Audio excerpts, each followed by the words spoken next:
Hey guys, Winter Wolf here. King Z and I are going to break down Secret Invasion episode 4 because oh, it was explosive. We're doing it now.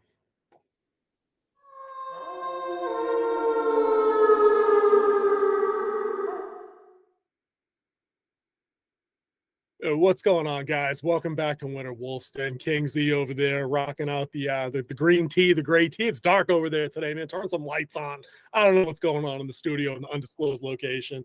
And Winter Wolf checking in as usual for our Wednesday night breakdown, recap, reaction, review, recycle, regurgitate, whatever you want to read it. We're talking Secret Invasion episode 4. And I think my leader was pretty spot on with the explosive. Shit went boom. Boom. I don't know.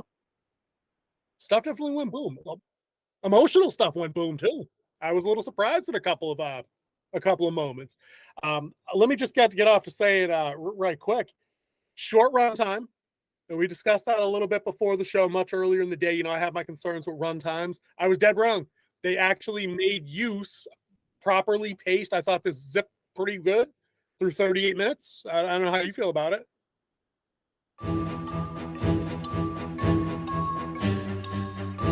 Oh, did I forget to do the alerts? Are we not alerting? give me some. There we go. There it is. There it is. Yeah, before we tell you specifically what one. Yeah, where's the good one? We have a better one than that. And we get that in the middle of the screen next time, like a proper middle of the screen break. Oh, that's okay. There we go. Yeah, we do what we can do. But tell me about the 38-minute runtime, because I thought we had a pretty interesting little mini discussion about how different shows can run doing more things differently.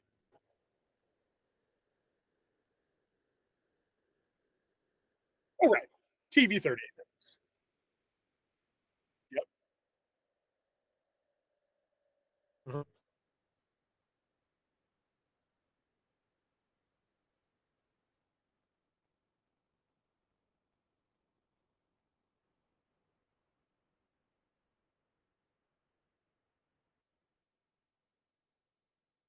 Yep. Oh my God, it was that short? It was sub 30. Wow. I didn't even give it the rough count this week. Because you know I've seen the run times. I know you did. That's why I was leaving it to you, because I've seen the run times as we've gone, and they've progressively like dipped down by like 3 to 4 minutes an episode. I feel like, and this is a major jump or major decrease down.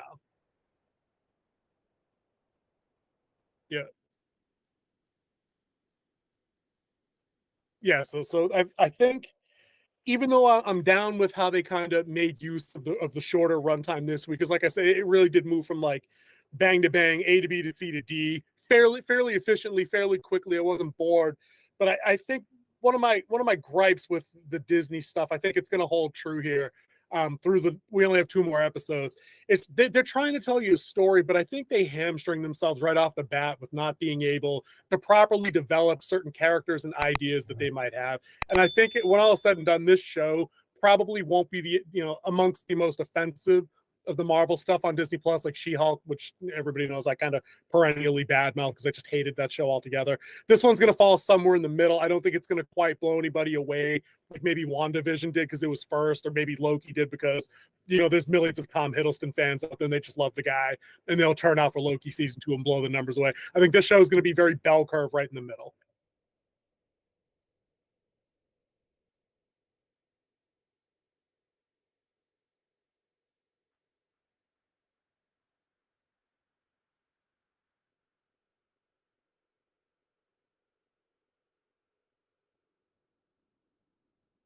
King C, let me hold you up right quick. Let me let me stop you right there. We got somebody in the chat letting us know that they cannot hear you. Rutro. Yeah, we got it on good authority from a very good friend. Yeah, there we go. Working on it, and I don't think she'd lie to me. So I will continue chatting, and maybe if the chat could let us know when you can hear King Z, we would appreciate that. And I do have an alert. I had a little yellow exclamation point up top at the on the Discord screen. So yeah, while King Z is looking into our technical difficulties, and again, I do apologize for that. The Secret Invasion show, I think, is a good idea in theory. I think it gives us a welcome respite from some of the more superpowered stuff, some of the crazy on-screen blue light in the sky, CGI clone army stuff that kind of goes down in a lot of our Marvel projects. And they were going to try and tell us a spy story here. But I think the problem is they did not give themselves enough time to properly flesh those out. Like we had mentioned before a couple times on the stream, King Z, even though you can't hear him right now, is a big fan of the Andor show over there on the Star Wars side of the brands. And they very painstakingly take their 10 plus episodes and kind of develop kind of core tenets to the factions that are involved, what everybody's goals are. There's some maneuvering and some politicking that goes on. You see splits within factions, and it just kind of gives you a lot to chew on in the breakdown. But here, I think we're just going to have to probably resolve ourselves to understanding that the Marvel shows are not meant to be enjoyed on any level other than the superficial. There's not going to be any kind of crazy, in-depth, complicated, subtle, nuanced kind of storytelling that goes on here. They're very much keeping things surface level, and banking on the fact that we just will write in headcanon for them, I think is a safe way to kind of put it, where we know who Nick Fury is. We know who the Skrulls are. If Captain America shows up, we know who Captain America is and where he would fit into things. We know who Rhodey is. So they could drop these folks in. I can still hear you, King Z, for the record. Maybe if Rebecca wants to tell us from the chat if she can hear you, that'd be great. So we already know kind of how these people all function in this world. So I think they're leaving it to us to write a whole lot of canon for them as the story goes on week to week. But I don't think it really serves them any justice here, because in a show like Secret Invasion, and when King Z gets his audio, so we'll get into the episode breakdown. I apologize again for the delay. With Secret Invasion, they had an opportunity to set up a bunch of really interesting characters and kind of put us right in the middle of their heads for a couple of episodes and just see the effects of a Nick Fury-less world as he gets blipped out of existence and then comes back 5 years later. We could have had effective flashbacks to what it looked like at S.H.I.E.L.D. without him around. We could have seen through more than a single flashback, and she's still telling us you're not on yet, just so you know, to kekeep you posted, King Z. For a couple of episodes and just see test. Now, I can hear me on your side, right? World as I'm going to keep going. We could have seen S.H.I.E.L.D. in flashbacks without Fury and seeing how Talos kind of deals with the unusual and uncomfortable position he'd have been put in, especially as Carol Danvers is sent off world to do whatever she's fucking off and going to do. We could have seen a world that has to contend with maybe knowing the Skrulls are there and seeing how that information is prevented from being leaked out. There are a number of million things they could have done that we didn't get. Do you think you're back? Test 1, test 2, test 3. I switched my mics to my headset mic. We'll see if people can hear me now. I can hear you loud and clear. He's in. I'm getting a he's in, I think. Give her one more test, King Z. Test 1, test 2, King Z coming from the work center. Let me get a heart in the chat if we can hear King Z. Hearts, everybody, for King Z. He's a good guy. He's working hard. He's got like 6 damn jobs. Actually, I do have 6 jobs. That's the sad part about it. I wasn't kidding. The wolf was not being facetious. King Z is the hardest working man on the show. Me, I show up and just come up with some ideas every now and then. He puts it all together. Oh boy! All right, I'm getting back to back yeps and yups. In my Flynn. Okay. Okay. All right. Back to business. I don't explain what's going on with Secret Invasion and some of the perceived shortcomings. I'm not sure, King Z. Before we get into the breakdown of the episode, let's make one more Andor comparison, right? We enjoyed Andor. No public secret. We can go back and check our reviews on that. I don't think there was a bad episode that you and I both came down hard on. A couple of the early ones with the setup was a little weak. Took a little dragged it with the stuff with the sister, dragged a little bit. But the comp I want to make here, and I think between the two shows, is I think Secret Invasion may wind up going down as I just said it was middle of the road, but I think it's probably better than its numbers are going to reflect, because the viewership is tanked for this show. It's not a trending search on Google. It doesn't make trending on Twitter ever. Some of the Samba TV metrics had this at it was well under, I think, 300,000 viewers for the first episode, which is not good. It's not healthy. for a show, even on streaming for a mini series. And I think it's getting the Andor treatment from fans. I think the Marvel folks on DC, on the MCU, on the Disney Plus side, are so burned by subpar content that when they get around to telling a story that might actually be kind of unique and interesting, I think people just aren't here. We're here because we need something to do on Wednesdays, but I don't think anybody else is. I don't think viewers are tuning in. I think a lot of it has to do with, and I feel it too. Is like you try and do so much with the and I believe superhero fatigue is a thing. Like we've had it shoved down our throats for 20 years now. I forgot when the first Iron Man came out, but I mean, even before then, I mean, we had Batman reboots. What, like every 3 years is like a new Batman came out with a different Batman, Yep. and then they did the same thing with Superman. It just, I think people are just not ready to spend their money on it or their time, especially with how bad Phase 4 was. Even though I did enjoy a couple of their series, that's what I was saying when I found out the mic was out. Was I actually enjoyed WandaVision. I thought it was interesting premise, like how they were going through the shows of like her past as she deals with the depression and anxiety of loss and everything like that. So I thought it was very well done. Then it kind of fell off the rails a little bit, but I think it ended on a high note, especially with White Vision. Then I also like the Hawkeye series one because I love Jeremy Renner as an actor, and I love the Hawkeye character. In general, I liked him in the comic books, even though he had a really bad costume. Finally, they changed it. Thank God. The big purple with the high mask, like super archer thing was pretty dumb, but I like archery. I think the bow and arrow is one of the greatest weapons out there. Comics are weird. But like you said, with they lost their way. The reason why the MCU worked and why it had so many fans is because it took, was it 26 movies, 3 phases to tell one story. Yeah, it's up there now. Yeah, I think out of all of those, the only one I missed was Captain Marvel, and that's just because I just was not interested in it. And lo and behold, it was very missable. You just weren't present for it. I wouldn't say I missed it, Bob. It was required reading for Endgame. I saw things on Twitter today that are still trying to put it out. They're like, I don't know, it made $1 billion. It must have been like, dude, like Rotten Tomatoes had to change their algorithm and their security policy to like block people from dunking on it.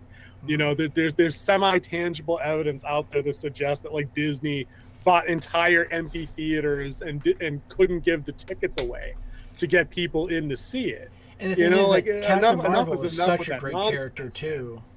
Like in the comic book, Captain Marvel is such a great character.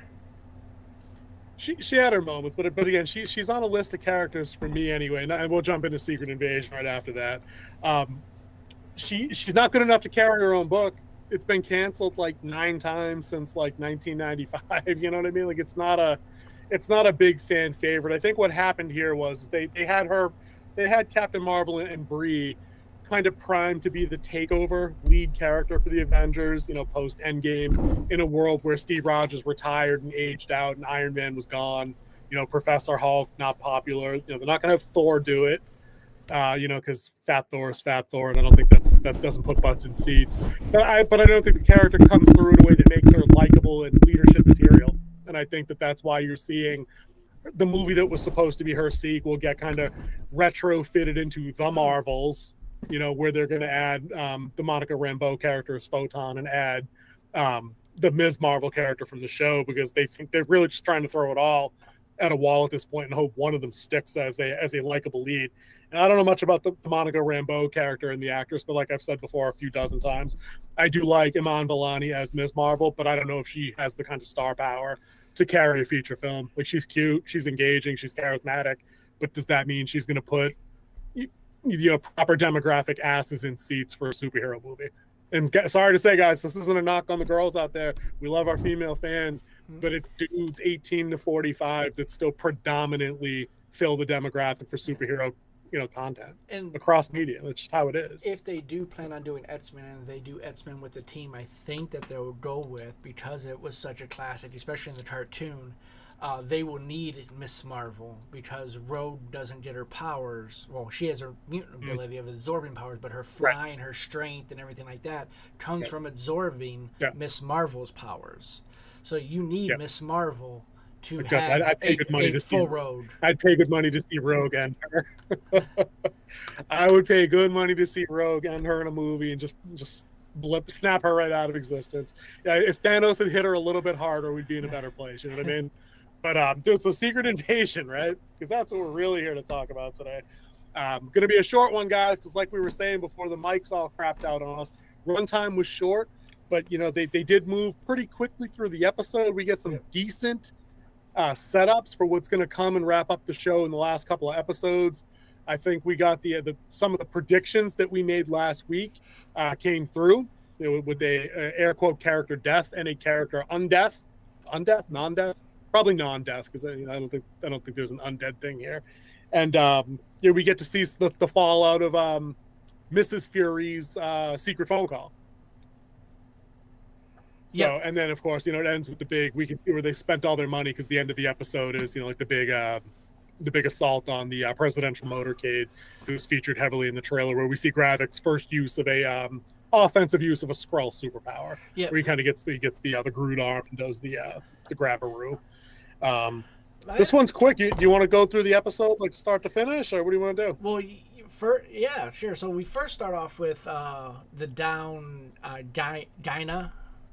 She's down. She's shot. Gaia, yep. And then you start getting some quick flashbacks of what she did before coming out and facing Gravik, which, I mean, we all knew was going to happen. I mean, you're not just trying to kill off Emily Clark like that just because you paid her so much money to be in the series. She's going to be in from start to finish.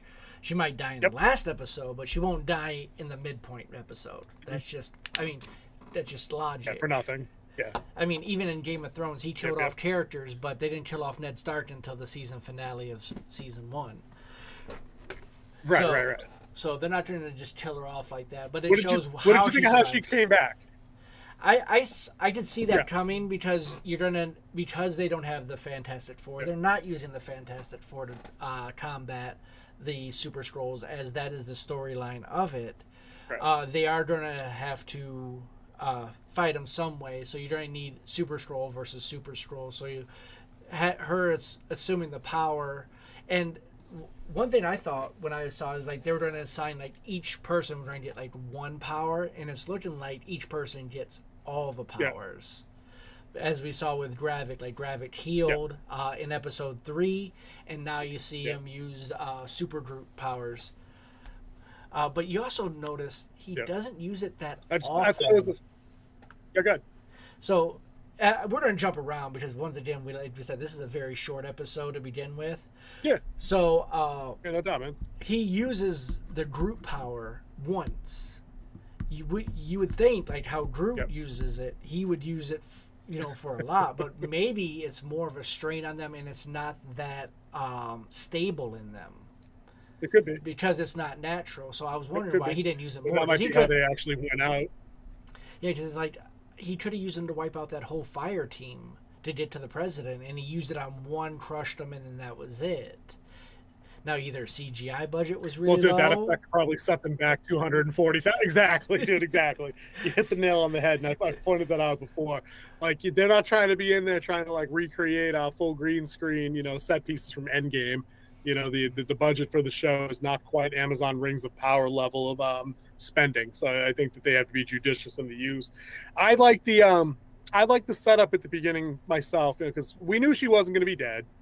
I didn't, we were kind of figuring it would be something related to Skrull biology or something like that. And honestly, I had forgotten about the machine and wasn't really thinking. And I knew it wasn't going to be like a bulletproof vest because we saw blood. I knew it probably wasn't a squib or anything that like she was faking her death. So when she sits up and they do the glowing orange thing and then she heals up the bullet, when I was like, they had set it up with her running the machine. So you're like, oh, okay. Well, she A, knew where it was, B, knew what it was doing because she's like the number 2 or 3 in his organization. So it's not like it's a secret plan, so she ran it secretly and, secretly gave herself powers, and here she goes. Yeah. What I didn't like, and I don't get where they're going, and this is our jump around, right? So she goes to meet her dad, which was part of the plan because she was trying to escape Gravik's base in the first place when she got shot. to, because Talos told her, hey, no, your cover's been blown because you're like a quadruple agent or something. She goes and meets up with them, and for a minute it looks like they're having a heart-to-heart kind of thing. She's like, I only need you, but I need to know you have a plan. And he's like, we're going to just show the people of Earth who we are. We're going to show them what's in our hearts, and that'll be enough, and we'll be able to get amnesty for everybody. And then she just calls him delusional and walks away. Like, what, is she going back to, like, terrorist summer camp now again? Because I don't know. I didn't get the vibe of that at all. I didn't like it. Yeah, well, I mean, she has, like, nowhere to go now because, one, Gravik knows she's a mole. They hit it again when they were building their fire team. And now she's walking away from her dad. Right. Maybe she's just trying to find out who she is now. Because before she was daddy's little girl. Then she was spy, Skrull, right-hand man. And now she's just not there. Yeah, see, dude, this is what I'm talking about. Like, when I have these little mini conniption fits that I have about, like, runtime and, like, number of episodes, like, I'm all for that. Because on a show like Game of Thrones that you mentioned, or, some other longer form shows that we get, she can take several small segments of episodes where she has that kind of crisis of conscience, crisis of faith, and puts herself back together and makes a decision. Yep. For us now, like, we have no reason to believe that next week, episode 5, will be an hour long. I mean, we really don't, honestly, because we don't get to see these episode specs ahead of time, so we have no idea. But I don't think they're going to waste a whole lot of time properly investigating which side she eventually picks, because she's responsible for several bombings. She screwed her boss over, and she just told her dad to piss off. So, I mean, it's like, I want to see the thought process that develops this character into being something more interesting than she used to be Khaleesi. Because right now, she's still just that to me. I just see older Khaleesi. So, I mean, I don't like these short-run shows, and I think I'm going to avoid watching them in the future because we never get enough out of it ever. So I don't know where she's walking off to. Who knows? Maybe she's done. I don't know if she's on all 6. So actually, we know she's back. She has to do the back-to-back fighting thing with Mrs. Fury still. That's right. That's what I was going to bring up. We still have that to happen. So she's going to bring her back, and we saw what's going to bring her back. It's an easy plot point. We saw it at the end of it. What's going to bring her back? Oh my God! Yeah, dude. Listen. Dude, I watched this at 12:30 this afternoon, and a billion things happen in the real world in between. Yeah, that could bring her back into the fray. Let's save that particular thing for the end, because it's a dead giveaway, even if we don't open with it anyway, man. Yeah, but like we were talking about with the shorter run time and the shorter run series, I was saying. The one advantage the one advantage this show does have when it comes to that is that they don't have to introduce that many new characters.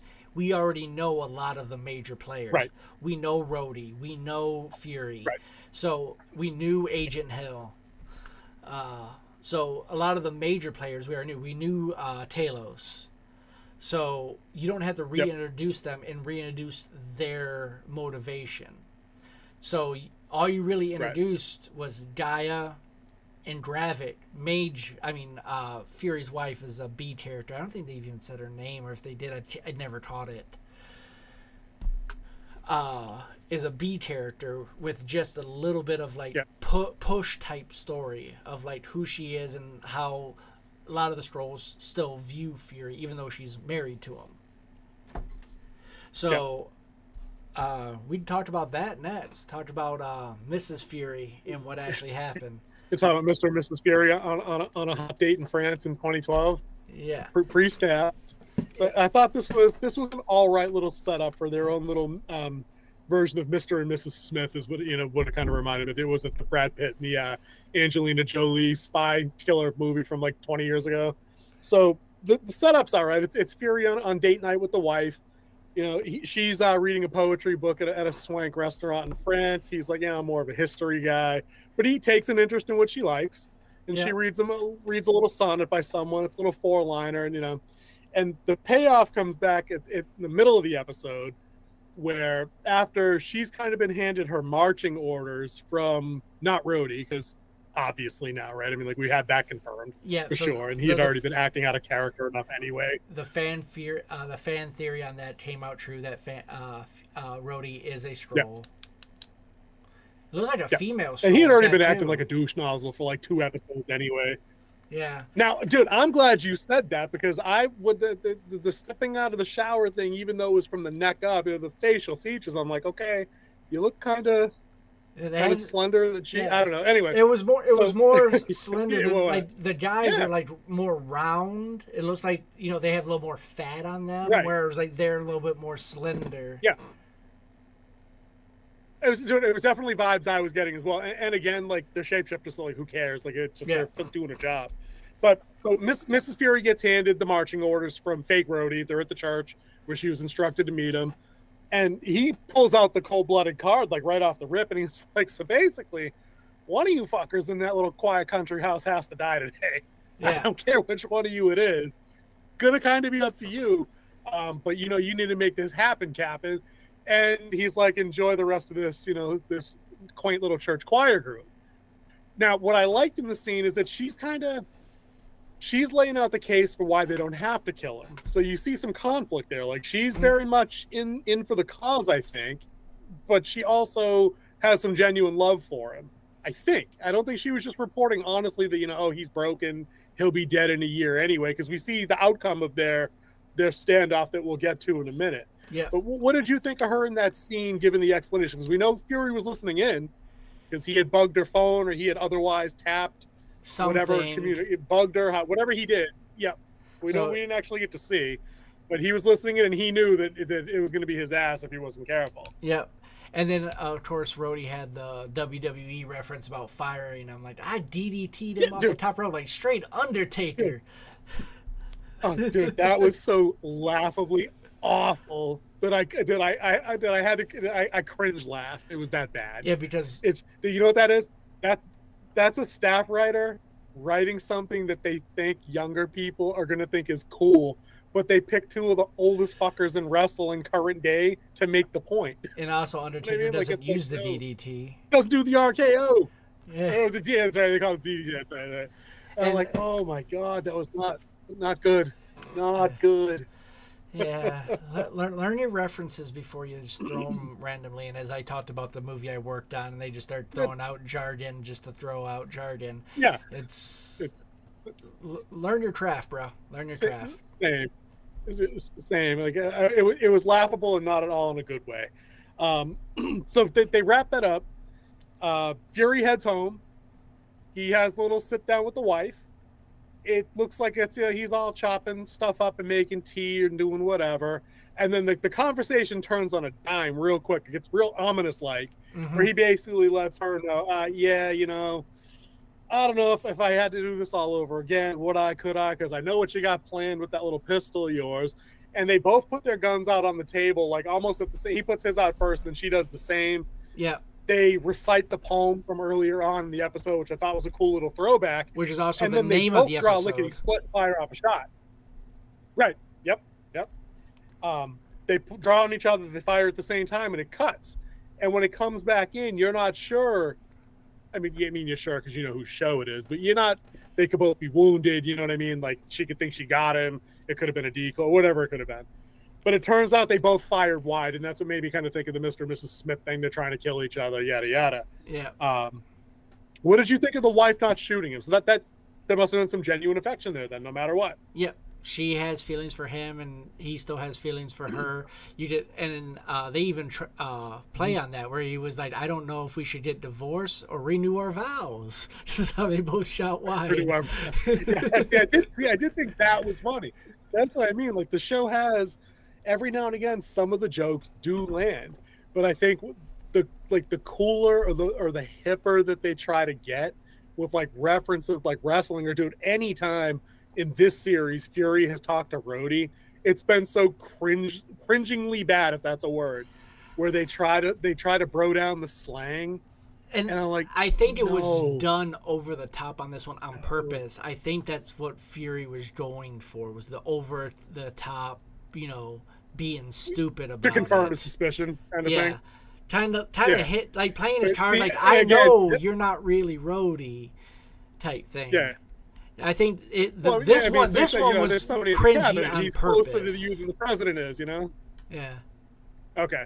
See, again, that works in a world where the first 3 episodes weren't. I mean, would have also might have been on purpose, but they weren't. It was just some cringe shit that led us to this point in time. Now, it's kind of the same point we make where when we get the criticisms that, oh, you guys don't like the strong female characters, and then we pop up the image that has Leia, Padme, Mara Jade, and 47,000 others. We're like, no, these are just bad now. Like, we've always liked these. You're just bad now. So you think we can't handle the addition of that character present day? I think this episode with the dialogue some of that dialogue was so cringe, but it's only magnified by the cringe because episode 1 through 3 had more than a number of. I'm like, oh, come on! You could have done one more Passover. You could have just handed that to one more set of eyes to maybe punch that up a little bit. And they didn't do it. But what are you going to do? You get what I guess you get what you get. But Fury escapes that, but not before he's blackmailed. Oh, yeah, right. You tell us about the bourbon, because I thought that was actually kind of clever how that played out, too. Yeah, because he put the liquid tracer inside the bourbon, so now they can track where Rhodey is. No poison, no nanotech, but I didn't say nothing about a liquid tracker, which I thought was cool, which I'm like, okay, so that's some Furyism spy tech. With that, like, that was, they only had 38 minutes or whatever to the episode, so we didn't get any of the MI6 lady doing other spy shit with the Russians or anything like that. No, which was a little bit of a letdown, but not a lot. They still had to move through what they did, So I thought that the Fury being on the hunt and trying to get to the bottom and get his answers was good, right? Yeah. The part that slays me about this, right, and I'm just gonna jump right into kind of the last big segment, because the assault on the motorcade, I think, is the big set piece that has the biggest ramifications, right? Yeah. And I think this is where if I got to take points off the episode, it's got to be here, right? A lot of stuff in this scene is it's what the show needs, but I don't think executed very well. The first thing for me that I have to bring up is the most glaring is at the end. At the end of the assault, Fury's leaving with the president, right? Yeah. Security forces are still shooting at Gravix guys impersonating Russians, but security forces are also letting the president leave with somebody they know Rhodey fired a week ago. And Rhodey's not stopping them. The soldiers are letting a fired potential rogue agent vamoose. I don't know, dude. Maybe this is the thing you have to figure out for me like you do week to week. But I did not get that. It's what the story needs, I'm sure. But that shit makes no sense. Now, if Rhodey was down, or if the person he was impersonating was otherwise incapacitated or something and couldn't make that call out, maybe. But you'd think that, like, the entirety of S.H.I.E.L.D. and, Department of Defense would know if Nick Fury's been removed from his job. They all knew who Fury was when he showed up. The graphics guys knew.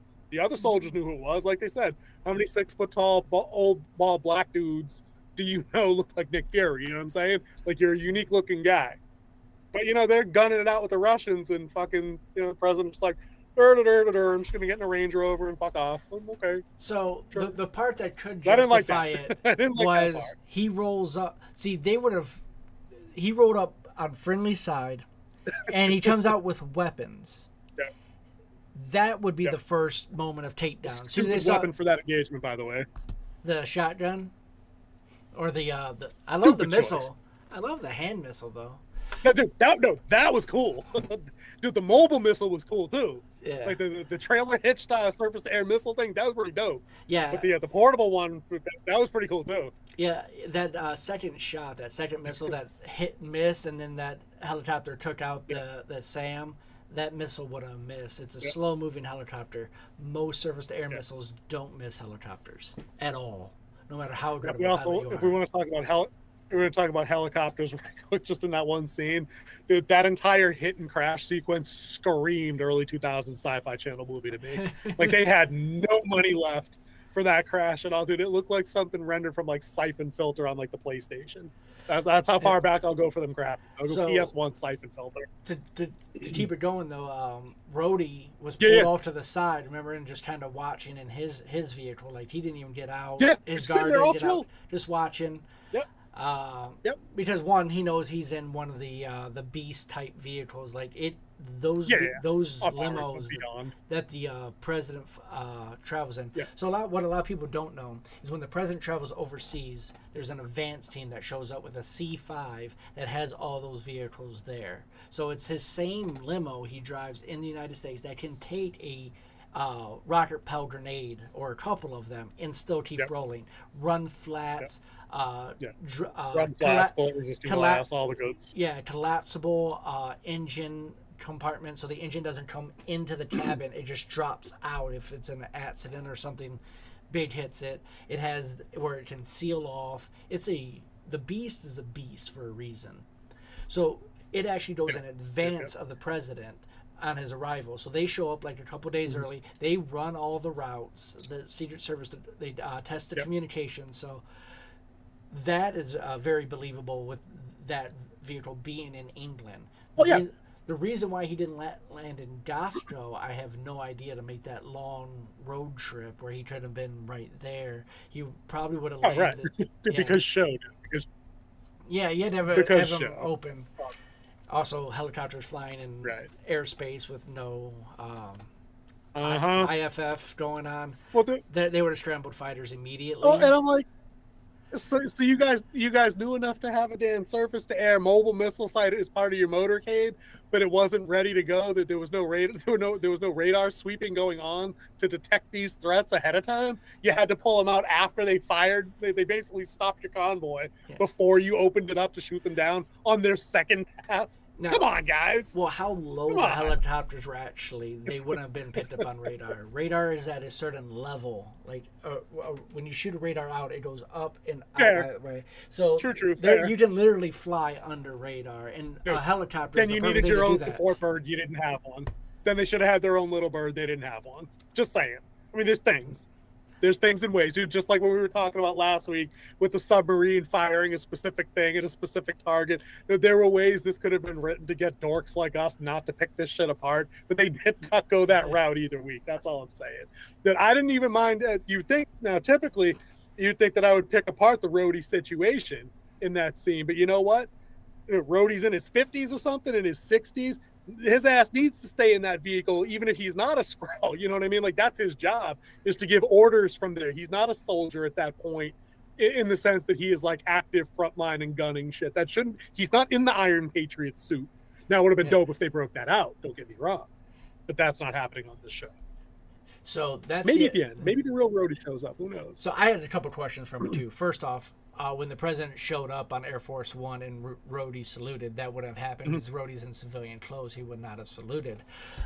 Number two, I think the reason why they don't have the Iron Patriot suit because it probably is DNA assigned to Rhodey. I mean, you think Tony Stark wouldn't lock that down so anyone couldn't hop in it and take it out for a ride? Oh, right. No, of course. That's what I mean. The real Rhodey has to get out of wherever he's being held and access it somehow, which would be a dope ending to the show. Like if he risk comms his way and like the thing pops up out of a forgotten vault somewhere in Stark's beachside house in Malibu, and the fucking thing just rockets over to wherever he is and touches down. That would be badass, dude. Sign me up for that. Or if it's extremist. Like I told you about the Mark 42 Iron Man suit. He just hits his chest and it just go. Whichever. Dude, pick your. Dude, listen, on Winter Wolf's time, we do choose your own adventure, cool endings, okay? You can go left for Winter Wolf's pick, which is watch the suit just touch down like anime style, and then real Rhodey suits up and then goes to the rescue.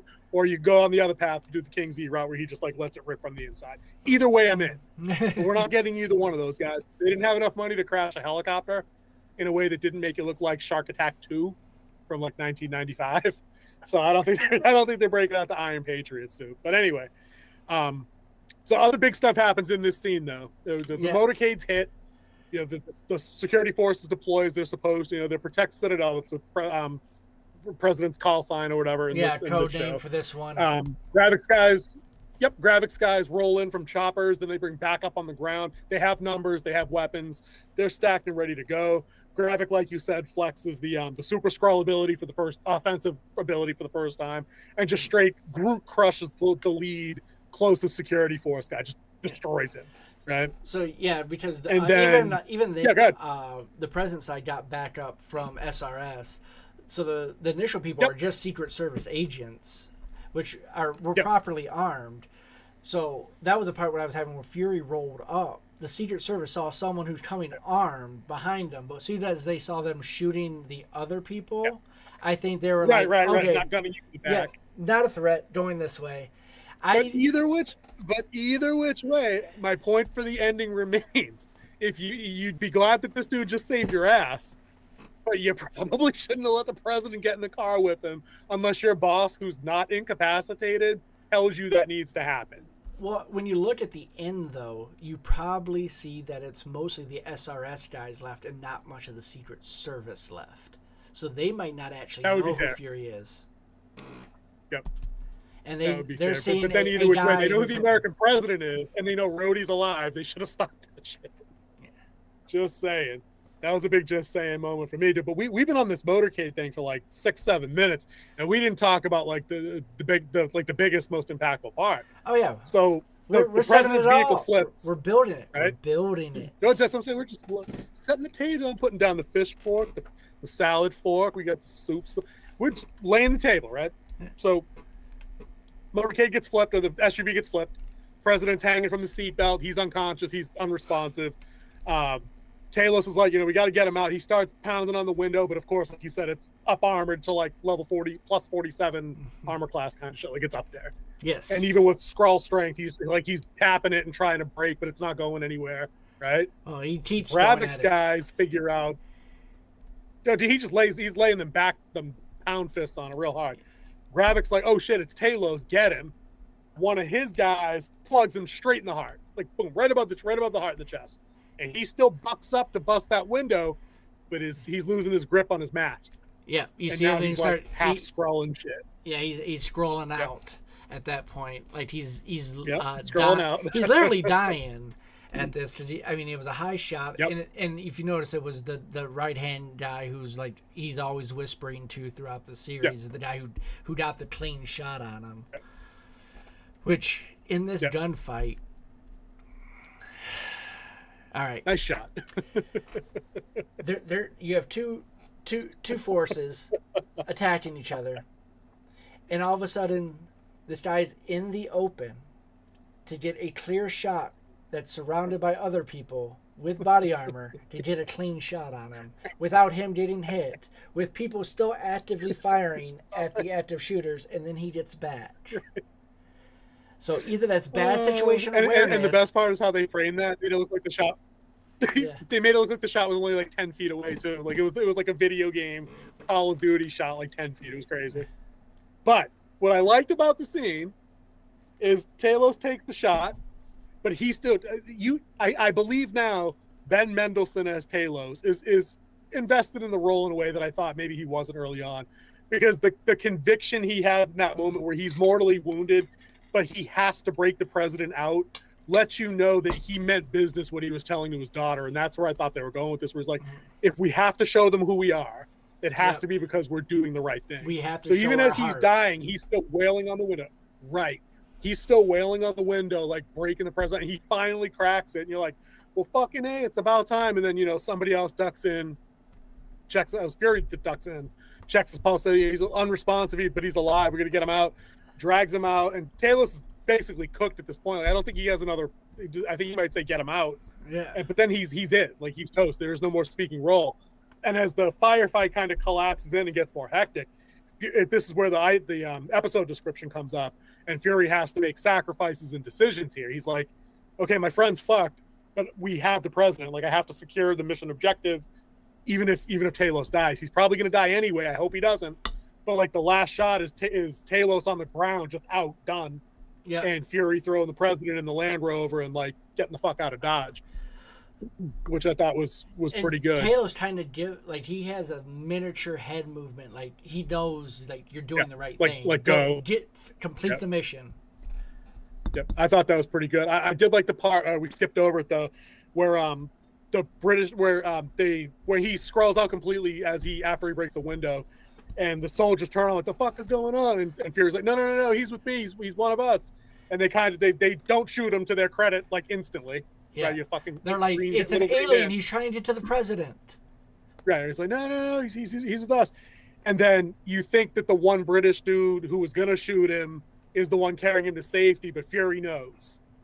And he's like, put him fucking down. And then, of course, British guy is actually Gravik. Yep, and this is also where Gravik's guy, right? Yeah, Gravik's the guy. Gravik's the guy. Yeah, and this is where Fury finds out that he has powers because he shoots him in the face. Yeah, and you see it just kind of all distort. Yep. And then you just see it heal back up. And he gets blown to bits. And then Fury's face is like, what? And then he takes the knife and he's... Oh, dude, it's the most shocked I'd seen him in a role since Snakes on a Plane. Like he eyes bugging out. Yep. Yeah. Yeah, and then he's like, put him down, like one last time, trying to plead with him at this point, knowing he cannot hurt Gravik because he shoots him and the dude just straight up healed using the extremist power that he has. And then Gravik comes out, pulls the knife, and stabs him right in the gunshot wound. Dude, shanked him. Yeah, dude, he's done. And then done. That's it. He goes down. Nothing else to be done about that. He's full Skrull on the ground, dead. And then Gravik kind of just smiles, and Fury gets in this truck. He looks down. He sees his dead guy. He has the president in his car, and he's like, "All right, we gotta get out of here."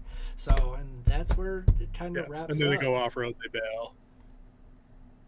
Yeah, dude, that was a pretty good breakdown of that scene. Yeah, we jumped all over the place, but I think we hit the major beats on it. Dude, let me ask you this. Let me ask you this about the fallout of that one scene. So, dude, there's like a Roswell alien on the ground in front of 30 humans. You know what I mean? Ostensibly, this Gravik's guys are going to fuck off. They're not sticking around when this is over, right? Unless Gravik's guys kill all of the humans there. That's the other maybe part. They do, and maybe that's what they do in episode 5. There's going to be a whole bunch of bodies of these aliens around, because when they die, they revert back to Skrull form. And when Gravik's guys fall... This is what I mean. Gravik... This is one of the problems with the whole plot of them phase into that they're Russians unless they were planning on not taking casualties, which isn't going to happen against the Secret Service and an SRS team. Those guys were dropping just as easy.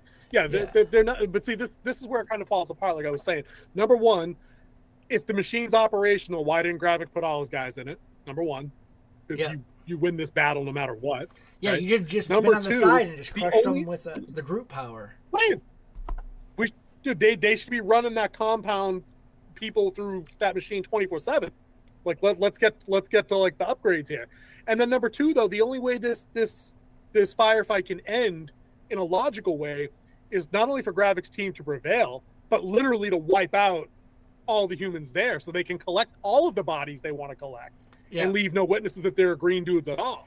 And then, so I mean, we have to pay. So literally, the only person that would know would be Fury. Yep, and then they would have to, and then they could always just turn it like he's just a crazy old man. But now you have people who are surviving. That's what I mean. He's back to square one. Yeah. Right. Yeah. That's where this whole plan doesn't work, because both sides are going to fall, and you knew that the president's side actually is going to outnumber them because they're in England. They're going to keep sending support because it's the American president. I mean, it's one of England's biggest allies. So and it's not like they don't have radio communication. There's a such thing as radio communications.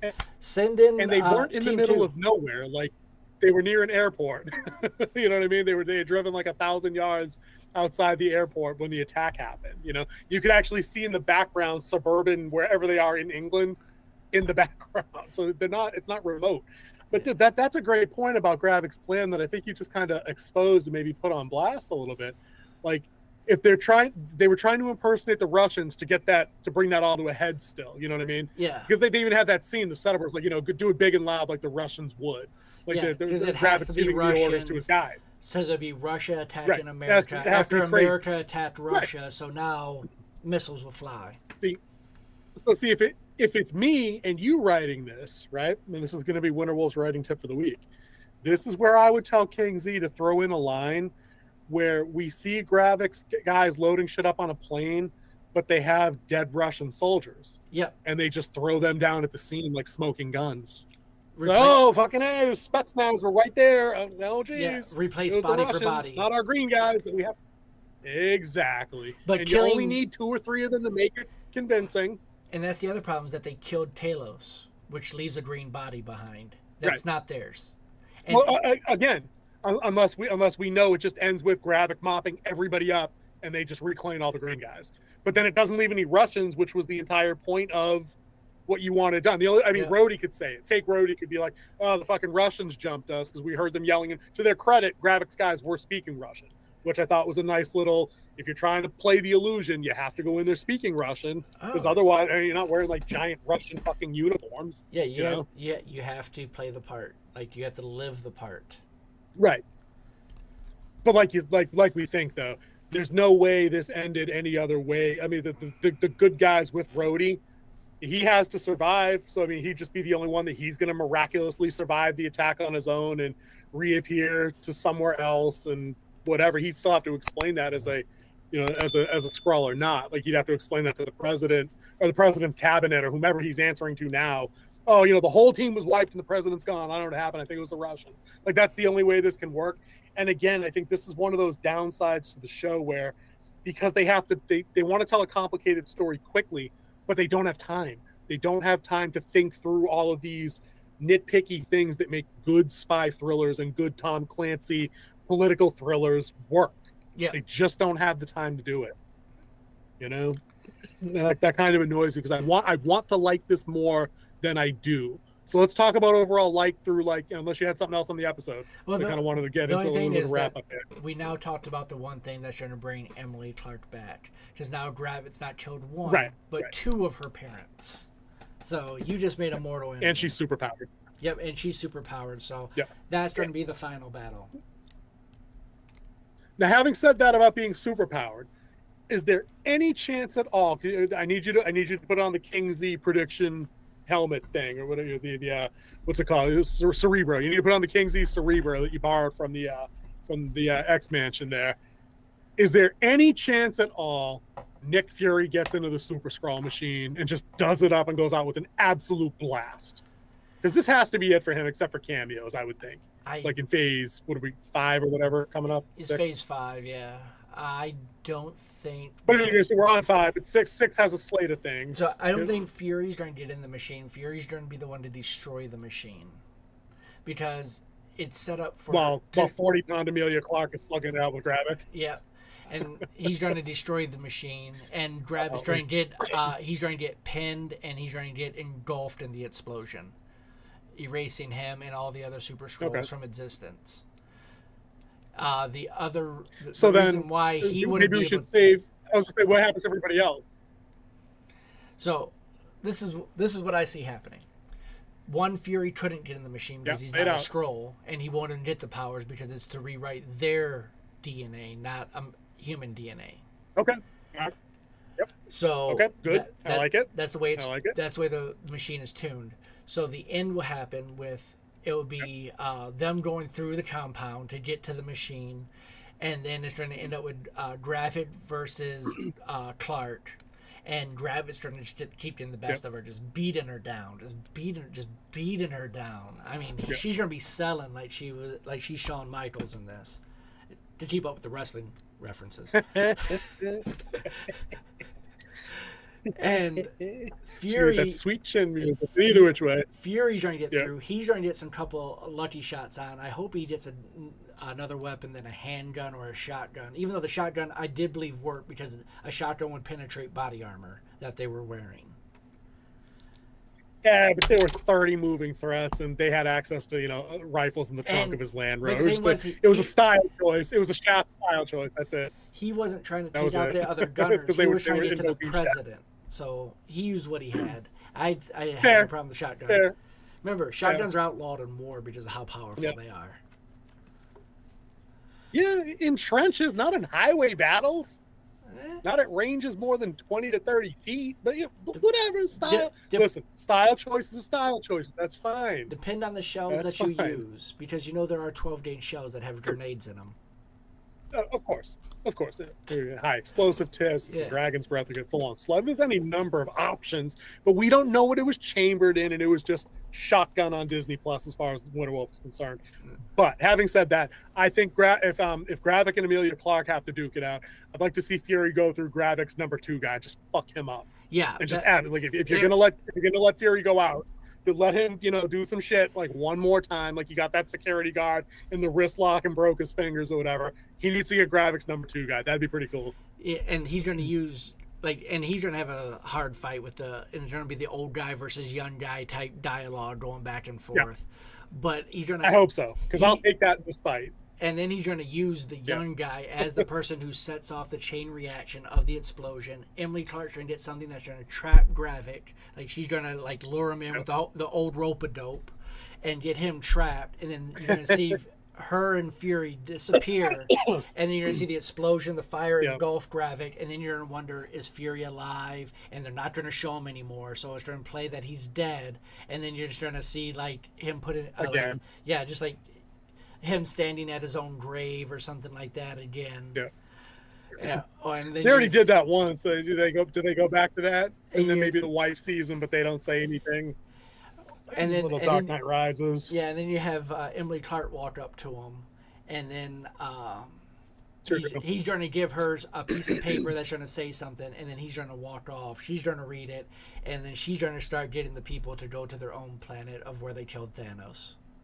Now, I was just gonna say, she ends up the series. She's not gonna die. Clearly, I don't believe that for a minute. She's gonna end up being in charge of the group. I don't know if they're gonna go the Thanos planet, internet Reddit theory. Which, I'll tell you, since I don't remember if you sent it to me or if I stumbled upon it. We just talked about it together, kind of concurrently. I don't remember where I read it first. But excuse me. Now that I know about that, I'm kind of annoyed that nobody else at Marvel just thought about that and just made that happen. And then just had it like, this is just a rogue group of Skrulls and not like most of them that want to do this with Gravik. Like it's just a small band of like 8, Skrull terrorists that are kicking this whole thing off because we already figured we had a Class M planet, to use the Star Trek metaphor, and you have a FTL ship that can get you fuckers there. But nah, we're going to go through this whole terraforming planet genocide. Did they only know how to do terraform Earth and blue beams of light in the sky, dude? They only know these 2 things. It's so effing annoying when you pick it apart, man. It really is. I fucking hate both of these story arcs now, which blows because 10 years ago I really liked them. But dude, they're done, man. They're tired. Like, do some other shit. Let the villains do some other villain shit, please. Like, we deserve better as fans than the same shit over and over. But yeah, guys, so we have 2 episodes left. Do you think the next week's runtime goes a little longer? Are they going to keep it short and clipped and then go big in episode 6? Because that's kind of what I'm thinking. I think it's going to be a middle, maybe another, I won't say 38, but like a 45-minute episode with about 38 minutes of actual show when you when you round it out for credits. Okay, that's kind of their standard run. And then I see like another 58-minute episode to a 120-minute episode for the finale. I don't think you're getting the feature in 6. I think this is what I texted you earlier. Like, given the run times, they're decreasing and how fast the story is kind of moving. I think this falls into that Disney umbrella of somebody wrote us a spec script in-house or whatever. We had a treatment for like a Nick Fury movie or something. And we're like, okay, we're not really going to do that because, it's not really placeable anywhere in Phase 5. Let's throw it on Disney Plus. Let's crank some shit out and throw it on Disney Plus. They take what do you think? If it was a movie script, it would have been what? 120 pages, 140, something over there. Like, these Marvel movies run long. Yeah. So it could have been 140 pages, something like that.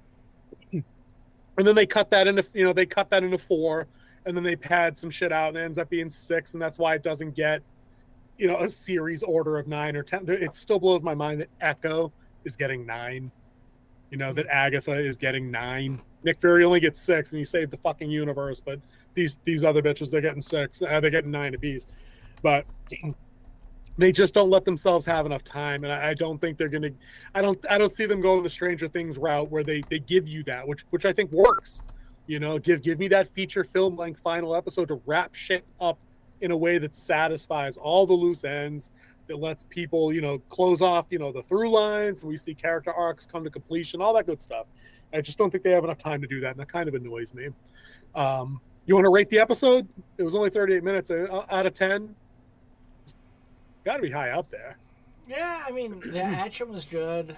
You had closure of stories. You had reveal of fan theories. Like, locked it in. I mean, Yeah. everyone pretty much guessed Rhodey was a Skrull when he fired Nick Fury. So And Amelia Clark wasn't dead. yeah, everyone knew that. I mean, come on, you don't kill. It Yeah. was. I mean, even if you go back to Mandalorian, I mean, you don't throw Jack Black in just one scene. You have him sprinkled throughout. 'Cause you have Jack Black in an episode. To be to be fair, if we actually go back and review the Winter Wolf's Den, our review of that episode, I would have only had Jack Black in one scene. That was probably my least favorite episode of TV this year, honestly.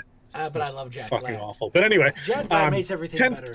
Jack Black's funny dude. Except Star Wars, because no, he just didn't. On a 10 scale, this episode, for me, given the runtime and given that I didn't think they wasted any time, I'd probably give it an 8 out of 10. I did, for all the special effects, low budgety kind of things, I did like the ending. It still worked. I did like Talos' end. That's what I'm saying. I mean, it just like I said, it looked like a sci-fi movie original. Like it's it's Sharknado, but that's the budget they're on. Like what else are you gonna do? Like there isn't like an Iron Man, Mark any nanotech suit isn't coming out of the briefcase to use state-of-the-art special effects to kind of link up around Iron Man's body in a show like this. That's not happening. I just don't think they don't have the bang for that. So yeah, dude, I'd probably give it an 8 out of the 4 episodes I've seen. Probably the second best one. I thought the first episode was pretty good. Like I said, because it ended with the terror attack, and I thought the stakes were appropriately established. I kind of like some of the setup, cringe dialogue aside. So yeah, it was 8, my second favorite. First favorite, I don't know. Enough to make me watch more. Like I'll say that this week, I'm not coming away from the episode leading into our conversation where I'm like, I don't know, man. I think this is it. I think I'm done here. This is the one. No, I'm okay. This was a good episode of the show for me. 8. Wolf says 8.